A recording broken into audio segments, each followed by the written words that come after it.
ನನ್ನ ಬ್ಯಾನರ್ ಮೂರನೇ ಸಿನಿಮಾ. ಮೊದಲನೇ ಸಿನಿಮಾ ಜಮೀನ್ದವರು 100 ಡೇಸು, ಶೈಲು 50 ದಿನ. ಇದು ಮಿನಿಮಮ್ 50 ದಿನ ಹೋಗಿ, ಇವತ್ತು 50 ದಿನ ಹೋದರೆ 365 ದಿನ ಹೋದಾಗಿ ಇವತ್ತಿನ ಪರಿಸ್ಥಿತಿಯಲ್ಲಿ ತುಂಬ ಚೆನ್ನಾಗಿ ಮಾಡಿಕೊಟ್ಟಿದ್ದಾರೆ. ಇನ್ನು ನಮ್ಮ ಸ್ಯಾಂಡಲ್ ಸಂಘ ನಮ್ಮ ವಿಜಿ ಅವ್ರ ಮೂರನೇ ಸಿನಿಮಾ. ಮೊದಲು ವಿಜಿ ಚಿತ್ರ ಮಾಡೋಕ್ಕಾದ್ರೆ ಡೈರೆಕ್ಟರ್ ಹಾಕಿದ ಮುಂಚೆ ಸ್ವಲ್ಪ ಆಟ ಆಡ್ಕೊಂಡು, ಇವಾಗ ಕ್ಯಾರಲ್ ತರಿಸೋದು ವೇಸ್ಟ್. ಇವರಿಗೆ ಬಂದು ಬೆಳಿಗ್ಗೆ ಮೇಕಪ್ ಹಾಕ್ಬಿಟ್ರೆ ತಿರ್ಗಿ ಹೋಗಲ್ಲ.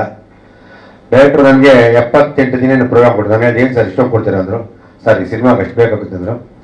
64 ದಿನಕ್ಕೆ 65 ಯಾಕೆ ಅಂದರೆ ಸರ್ ವಿಜಿ ಅಲ್ಲಿ ಜೊತೆಲಿ ಇರ್ತಾರೆ ಸರ್, ಆಚೆ ಬೇಗ ಆಚೆಗೆ ಹೋಗಲ್ಲ, ಯಾವಾಗಲೇ ಇರ್ತಾರೆ ಸರ್ ಫಿಕ್ಸ್ ಆಗುತ್ತೆ. ಯಾಕೆಂದರೆ ಒಂದು ಹೀರೋ ಕೋಪ್ರೇಷನ್ ಕೊಟ್ಟಾಗ ಚಿತ್ರ ಎಷ್ಟು ಬೇಗ ಕ್ಲೀನಾಗಿ ಆಗುತ್ತೆ. ಟೆಕ್ನಿಷಿಯನ್ ಇರ್ತಾರೆ, ಎಲ್ಲ ಫಟಾಫಟ ಮಾಡ್ತಾರೆ. ಇಲ್ಲಾಂದರೆ ಇತ್ತೀಚೆಗೆ ಕೆಲವು ನಮ್ಮ ಕಲಾವಿದರು ಗೊತ್ತಲ್ಲ, ಬಂದರೆ ಬರೋಕ್ಕೆ ಇಲ್ಲ, ಪ್ರೊಡ್ಯೂಸರ್ ಅಳ್ತಾ ಇರ್ತಾನೆ, ಅವನ ಪರಿಸ್ಥಿತಿ ಯಾವ ಮಟ್ಟದಲ್ಲಿ ಹಂಗಿದೆ. ಆ ವಿಷಯದಲ್ಲಿ ವಿಜಿ ಹ್ಯಾಟ್ಸ್ ಆಫ್. ಯಾವುದೇ ವಿಷಯದಲ್ಲಾಗಲಿ, ಆಮೇಲೆ ಕಾಸ್ಟ್ಯೂಮ್ ವಿಷಯದಲ್ಲಾಗಲಿ ಏನೇ ತಗೋಬೇಕು, ಅದು ಬೇಕಾ, ದುಡ್ಡು ಬೇಕಾ, ಈ ಥರ ಬೇಕಾ, ಎಲ್ಲಿ ಉಳಿಬೇಕು, ಎಲ್ಲಿ ಖರ್ಚು ಮಾಡೋ ಕಡೆ ಮಾಡಿ, ಉಳಿಸೋ ಕಡೆ ಉಳಿಸಿ ನಿರ್ಮಾಪಕ ಉಳಿಬೇಕು ಅಂತ ನಿಜ. ಯಾಕೆಂದರೆ ಚಿತ್ರಾಂಗ ಪರಿಸ್ಥಿತಿ ಅವ್ರಿಗೆ ಗೊತ್ತು ವಾಸ್ತವ ಏನಿದೆ ಅಂತ. ಆ ವಿಷಯದಲ್ಲಿ ತುಂಬ ಸಪೋರ್ಟ್ ಮಾಡೋರೆ. ಈ ಪಿಕ್ಚರ್ಗೂ ಅಷ್ಟೇ ಒನ್ ಆಫ್ ದಿ ಮೇಜರ್ ನಮಗೆ ಈ ಸಿನಿಮಾದಲ್ಲಿ ಈ ಪಾತ್ರ. ಅದು ಬೇರೆ ಯಾರು ಮಾಡಿದ್ರು ಹೊರತು ಆಗಲ್ಲ. ಏನೇ ಮಾಡೋದು 140 ಮಾರ್ಕ್ಸ್ 50 ಮಾರ್ಕ್ಸು. ವಿಜಯ್ ಮಾಡೋಕ್ಕೆ ನಮಗೆ 90 ಮಾರ್ಕ್ಸು ಫಸ್ಟ್ ರ್ಯಾಂಕ್ ಥರ ಕಾಣುತ್ತೆ. ಯಾಕೆಂದರೆ ಅವರೇ ಮಾಡಿರೋ, ಬೇರೆ ಮಾಡೋಕ್ಕಾಗಲ್ಲ. ತುಂಬ ಮಾಡಿಕೊಟ್ಟು ನಮ್ಗೆ ಕೋಪ್ರೇಷನ್ ಕೊಟ್ಟರು. ನಿಮ್ಮ ಸಹಕಾರ ಸಂಪೂರ್ಣ ಇರಲಿ. ಯಾಕೆಂದರೆ ಅವರಿಗೆ ಶೇರ್ಸ್ ಮೇಲೆ ಅಪಾರವಾದ ಪ್ರೀತಿ ಮತ್ತು ಗೌರವ. ನಂದು ಬಿಡಿ ನಮ್ಮದು ಅವ್ರದ್ದು ಇದ್ದೇ ಇರ್ತದೆ. ಅವಾಗ ರುಬ್ತಾ ಇರ್ತಾರೆ ಅವಾಗ ಅವ್ರ ಮೇಲೆ ಅಷ್ಟೊಂದು ಪ್ರೀತಿ. ಇಲ್ಲ ಪಾಪ ವೀರು ಅಂತ ಹುಡುಗ ಇದೆ, ನಾನು ಪಿಕ್ಚರ್ ಮಾಡ್ತೀನಿ ಅಂತ ಹೇಳಿ 8 ತಿಂಗಳು ನಾನು ಪಾಪ ಅವ್ನು ಮೋಸ್ಟ್ಲಿ ಊರೇ ಬಿಟ್ಬಿಡ್ತಾರೆ. ಇನ್ನೇನು ಅವನು ಅವ್ರು ಹುಟ್ಟಿಲ್ಲ, ಇವ್ರ ಜೊತೆ ಇದರಿಂದ ಗೊತ್ತಾಯಿಲ್ಲ, ನನಗೆ ಹುಟ್ಟಿರ್ಬೇರೆ ಆಗಿರೋದಿಲ್ಲ. ಒಳ್ಳೇದಾಗಲಿ ನಮ್ಮ ಮಗಂಗೆ ಬರೋರಿಗೆ. ನಮ್ಮ ದಾಸು ಮೊದಲನೇದಾಗಿ ನನ್ನ ಸಿನಿಮಾ ರಾಮ ಮಾಡಿದ್ರು 175 ಡೇಸು. ಎರಡನೇ ಸಿನಿಮಾ ಇದು. ಒಳ್ಳೆ ಟೆಕ್ನಿಷಿಯನ್ನು, ತುಂಬ ಚೆನ್ನಾಗಿದ್ದಾರೆ. ರಮೇಶ್ ಅದು ನಮ್ಮ ಸ್ನೇಹಿತರು, ತುಂಬ ನೀಟು, ತುಂಬ ಕ್ಲೀನು. ಯಾವುದೇ ವಿಷಯದಲ್ಲಾಗಲಿ ₹1 ಆಸೆ ಬೀಳಲ್ಲ, ₹1 ಇದು ಮಾಡಲ್ಲ. ಅವರು ನಾವು ಸಿನಿಮಾ ಮಾಡೋದು ಅದಕ್ಕೆ ಒಂದು ಈಶಾ ಪ್ರೊಡಕ್ಷನ್ ಮಾಡಿ ಸುಮಾರು ಒಂದೇ ಸಲ ಒಂದು ಹತ್ತೆ ಮಾಡೋಣ, ಎಲ್ಲ ಲ್ಯಾಂಗ್ವೇಜ್ ಮಾಡೋಣ ಅಂತ ಹೇಳ್ಬಿಟ್ಟು ಕೈ ಹಾಕಿದ್ದೀವಿ. ಇನ್ನು Brinda already is very good artist. ತುಂಬ ಚೆನ್ನಾಗಿ ಎಲ್ಲ ರೀತಿಯಿಂದ ನಮಗೆ ಸಂಪೂರ್ಣ ಈ ಸಹಕಾರ ಕೊಟ್ಟಿದ್ದಾರೆ. It's very good. ಒಳ್ಳೆ ಇಡೀ ಟೀಮ್ ತುಂಬ ಚೆನ್ನಾಗಿ ಮಾಡಿದ್ದಾರೆ. ತುಂಬ ಚೆನ್ನಾಗಿ ಸಿನಿಮಾ ಬಂದಿದೆ. ನಂಗೆ ನಾರಾಯಣವ್ರ ಮೇಲೆ ಒಂದು ನಂಬಿಕೆ ಏನಂದರೆ, ಅವ್ರೊಂದ್ಸತಿ ಕತೆ ಕೇಳಿದವ್ರ ಕಥೆನೇ ನಾನು ಜಾಸ್ತಿ ಕೇಳಿದವ್ರ ಹತ್ರ. ಯಾಕೆಂದರೆ ಅವ್ರಿಗೆ ಇವತ್ತಿಂದ ಏನು ಕೊಡಬೇಕು ಅಂತ, ಇವತ್ತಿಂದ ಏನು ಕೆಲವರು ಹೇಳ್ತಾರೆ. ನನಗೂ ನನ್ನ ಮಗನಿಗೂ ಮಿಸ್ಟರ್ ಶ್ರೇಯಸ್ವರ್ಗೆ ಜಗಳ ಮನೇಲಿ. ಟೆಕ್ನಿಷಿಯನ್ ಬಗ್ಗೆ ನಿನ್ಗೆ ಏನು ಗೊತ್ತು ಇವತ್ತಿನ ಟ್ರೆಂಡ್ಗಳೆಲ್ಲ ನಾನು ಇವತ್ತೆಲ್ಲ ಬಾಲ್ಗಳು ನೋಡ್ತಾ ಇದ್ದೀನಿ.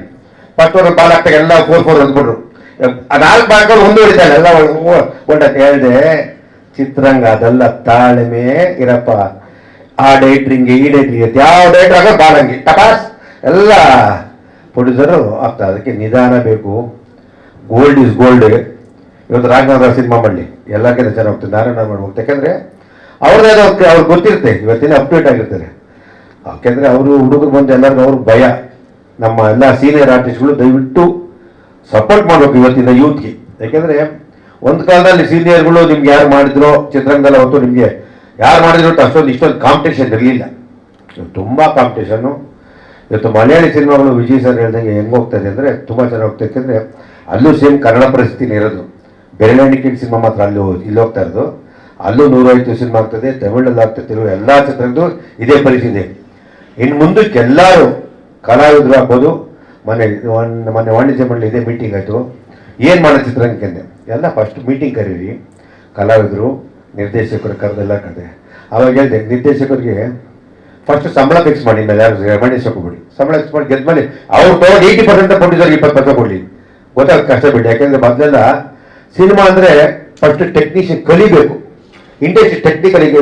ನಿಜವಾದ ವಿಜಯ್ ಡೈರೆಕ್ಟ್ರಿ ಇದು. ಬಟ್ ನಾನು ಫಸ್ಟ್ ಸಿನಿಮಾ ನೋಡಿದಾಗ ಎಕ್ಸ್ಟ್ರಾಡಾಗಿ ಅವತ್ತು ಲೇಡೀಸ್ಗಳು ಬಂದು ಫಸ್ಟ್ ಡೇ ಅಂದರೆ ನಾನು ಊಹೆ ಮಾಡಿರಲಿಲ್ಲ. ಆ ಸಿನಿಮಾನ ತೆಗಿಯೋ ಟ್ಯಾಲೆಂಟ್ ಬೇಕು. ನಿರ್ದೇಶಕ ಕೆಲಸನೇ ಕಲಿಬೇಕಾದ್ರೆ ಟ್ಯಾಲೆಂಟು ಜನಗಳಿಗೆ ಏನು ಕೊಡಬೇಕು. ಅವರು ನಿರ್ದೇಶಕರಾಗಿದ್ದರು, ನಟರಾಗಿದ್ದರು. ಇನ್ನು ಅವ್ರ ಮೇಲೆ ಇವ್ರಿಬ್ರು ಕಲಾವಿದರು ಬರೀ ಬರ್ತಾ ಇದ್ದಾರೆ. ಚಿತ್ರರಂಗಕ್ಕೆ ಇಂಡಸ್ಟ್ರಿಗೋಸ್ಕರ ಏನು ಬೇಕಾದ್ರೂ ಮಾಡೋಕ್ಕೆ ತ್ಯಾಗ ಮಾಡ್ತಾರೆ, ಖುಷಿ ಆಗ್ತದೆ. ಯಾಕೆಂದರೆ ಅವ್ರು ಯಾವ ಪಾತ್ರ ಮಾಡೋಕ್ಕೂ ಎಲ್ಲ ರೆಡಿ ಇರುತ್ತೆ. ಆ ಥರ ಮಾಡಬೇಕು ಕಲಾವಿದರು, ಎಲ್ಲ ಪ್ರೋತ್ಸಾಹ ಕೊಡಬೇಕು. ನಾವು ಒಳ್ಳೆ ಸಿನಿಮಾ ಮಾಡಿದ್ದೀವಿ. ಇವತ್ತು ಫಸ್ಟ್ ಪ್ರಥಮ ಪ್ರೆಸ್ ಮೀಟ್ ಇದು. ನಾನು ಬೇರೆ ಮಾಧ್ಯಮದವ್ರು ಬಿಟ್ಟು ಯಾರು ಹೇಳೋದು ಬೇಡ, ಯಾಕಂದರೆ ಇನ್ನು ತುಂಬ ಜನ ಇರೋದು, ಇದರಲ್ಲಿ ತುಂಬ ಜನ ಕಲಾವಿದರು ಹೇಳಿದ ತಕ್ಷಣ ಯಾರು ಒಬ್ಬರು ಇಲ್ಲ ಅಂತ ಹೇಳಿದ. ಯಾಕೆಂದರೆ ಅಷ್ಟು ಕಲಾವಿದರು ಎಲ್ಲ ನಮ್ಗೆ ಅಸಂಪೂರ್ಣ ಸಹಕಾರ ಕೊಟ್ಟರು. ಪಾಪ ಕೆಲವರು ತುಂಬ ಪ್ರೀತಿಯಿಂದ ಮಾಡಿದ್ರು, ಕೆಲವರು ಏನು ಈಸ್ಕೊಳ್ದಲ್ಲೇ ಮಾಡಿದ್ರು, ಕೆಲವರು ಎಲ್ಲ ಕೋಪರೇಟ್ ಕೊಟ್ಟರು. ಚಿತ್ರರಂಗಕ್ಕೆ ಒಂದು ಒಳ್ಳೇದಾಗಬೇಕು ಮಂಜು ಸರ್ ಮಾಡ್ತಾರೆ ಅಂತ. ಯಾಕಂದರೆ ನಾನು ಸುಮಾರು 50 ಸಿನಿಮಾ ಮಾಡಿದ್ದೀನಿ. ಎಲ್ಲ ಕಲಾವಿದರು ನಮಗೆ ರಿಲೇಷನ್ನು, ನನ್ನ ಮನೆಯವರಿದ್ದಂಗೆ. ನಾವೆಲ್ಲ ಪ್ರೋತ್ಸಾಹ ಕೊಟ್ಟ ನಾವು ಒಳ್ಳೆ ಸಿನಿಮಾಗಳು ಮಾಡೋದು ನಮಗೂ ಆಸೆಗೆ. ನಾವು ಹಾಕೋ ದುಡ್ಡ ನಮ್ಮ ರಿಟರ್ನ್ ಬಂದರೆ ಸಾಕೋದು, ಲಾಭ ಬೇಡ. ರಿಟರ್ನ್ ಬಂದರೆ ಚಿತ್ರರಂಗ ಚೆನ್ನಾಗುತ್ತೆ. ವಿಜಯ ಹೇಳಿದಂಗೆ ಇವತ್ತು ನಾನು ಸಿನಿಮಾಗೆ ನೀವೇನು ಅನ್ಕೊಂಡು ನಿಮ್ಗಿಂತ ನೀವು ಹೇಳಿದ್ದಿಲ್ಲ, ಚೆನ್ನಾಗಿ ಪಬ್ಲಿಸಿಟಿ ಮಾಡೋಣ, ಒಳ್ಳೇದಾಗಿ ಚಿತ್ರರಂಗಗಳು ಚಿತ್ರಗಳು ಹೋಗ್ಬೇಕು. ಯಾಕೆಂದರೆ ಚಿತ್ರ ಥಿಯೇಟ್ರ್ ಮುಟ್ತಾರೆ. ಒಳ್ಳೆ ಸಿನಿಮಾ ಮಾಡಿದ್ವಿ, ಒಳ್ಳೇದಾಗುತ್ತೆ ಅಂತ ಹೇಳಕ್ಕೆ ಇಷ್ಟಪಡ್ತೀನಿ. ಈ ಟೀಮು ಇವತ್ತು ಏನಾದ್ರು ಇಷ್ಟು ಕ್ಲೀನಾಗಿ ಆಗುತ್ತೆ ಅಂದರೆ ನಮ್ಮ ಎಸ್ ನಾರಾಯಣ ಇಡೀ ಟೀಮೇ ನಮಗೆ ಸಪೋರ್ಟ್ ಮಾಡಿದೆ.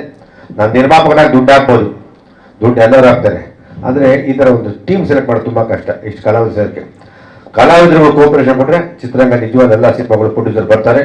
ಈಗ ಆಲ್ಮೋಸ್ಟ್ ಅವ್ರು ಪ್ರೊಡ್ಯೂಸರ್ ನಿಂತೋಗ್ಬಿಟ್ಟವ್ರೆ. ಎಲ್ಲ ಕಲಾವಿದರು ಸಪೋರ್ಟ್ ಮಾಡಿ ಚಿತ್ರರಂಗಕ್ಕೆ ಸಿನಿಮಾಗಳು ಸ್ಟಾರ್ಟ್ ಆಗುತ್ತೆ ಅಂತ ಹೇಳಕ್ಕೆ ಇಷ್ಟಪಡ್ತೀನಿ. ರಮೇಶ್ ಅವರು ಮಾತಾಡೋದು. ಎಲ್ಲರಿಗೂ ನಮಸ್ಕಾರ. ಕೇಳಿಸ್ತಾ ಇಲ್ಲ? Thanks. Hello hello volume hello.